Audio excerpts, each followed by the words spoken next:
Now this is a budget flash. It's not really built for professional photographers, but I brought it to a real wedding and tested it in that environment anyway, just to see what it could do.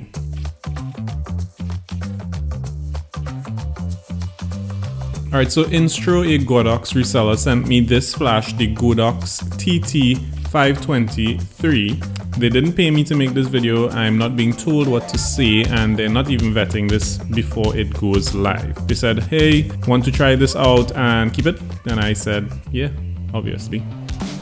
Send it my way. I normally use the Godox V100, which is a very different kind of flash, more powerful, faster, built-in battery, great for professional work. The TT520iii, definitely not that. But I was curious, could you technically get through a wedding with this?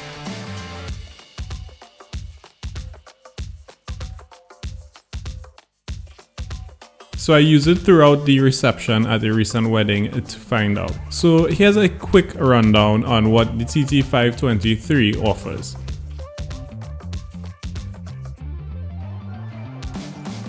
It's a manual flash, 128 power. It's powered by 4 AA batteries. Optical slave built in, no TTL, no HSS, no dial, just buttons, and it comes with a basic wireless trigger. Now that last part is kind of wild. It comes with a trigger. More on that later. So here's what happened when I use it at an actual wedding. I mostly shot at around 1/16 power, and that was enough to just fill in shadows. At that level, the flash recycled fast and I didn't miss anything. At full power though, yeah, that recycle time is long. Like I could scroll Instagram between shots long. But I don't use full power at weddings unless something has gone very, very wrong. So let's talk about the pros of this flash. Number 1, price. This is an obvious one. It's very, very affordable. Like living out of your car kind of affordable. At around $60, you're usually looking at emergency only gear, but this actually is usable. Okay, so the second pro, simplicity. No dials, no menu layers, no weird button combinations.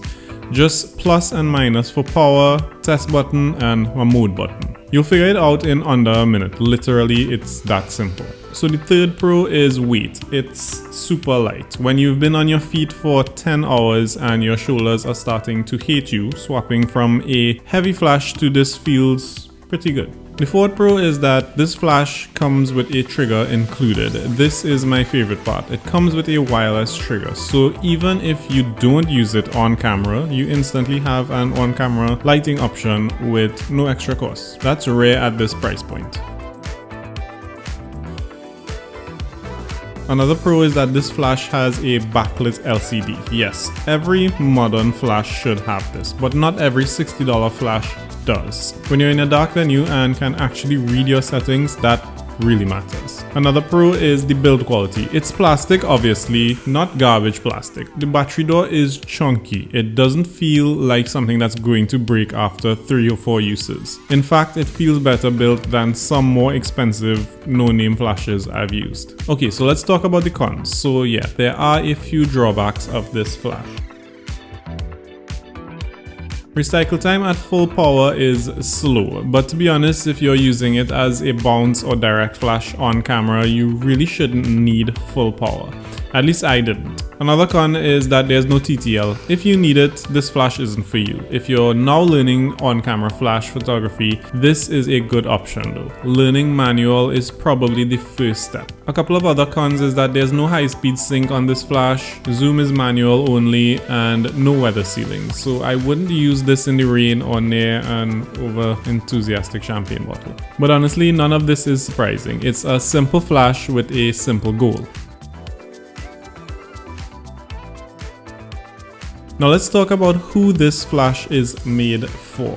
This flash is for beginners who want to learn manual flash without spending $300. Photographers on a budget who just need some sort of flash. People building a basic off-camera flash setup to use indoors, and professionals who want a cheap backup because yes, your fancy flash will fail one day, and it probably is going to be during the first dance. Okay, so here are my final thoughts. Would I shoot an entire wedding with this? No.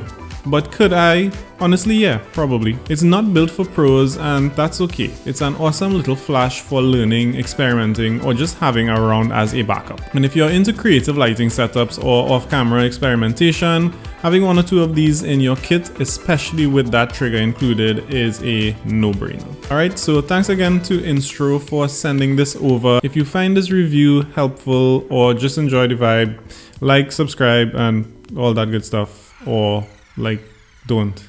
I'm not telling you what to do. I can't tell you what to do. See you in the next one.